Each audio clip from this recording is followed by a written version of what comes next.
আল্লাহুম্মা ইন্নী জালামতু নাফসি যুলমান কাসীরা ওয়া লা ইয়াগফিরুয যুনুবা ইল্লা আনতা ফাগফির লি মাগফিরাতাম মিন ইনদিকা ওয়ারহামনি ইন্নাকা আনতাল গফুরুর রহিম।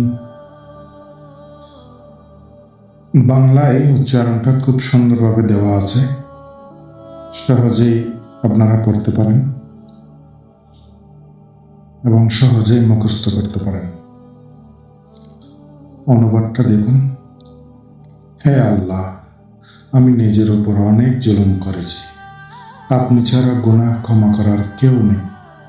অতএব আপনার পক্ষ থেকে আমাকে ক্ষমা করুন এবং আমার উপর দয়া করুন। নিশ্চয়ই আপনি ক্ষমাশীল ও পরম দয়াল।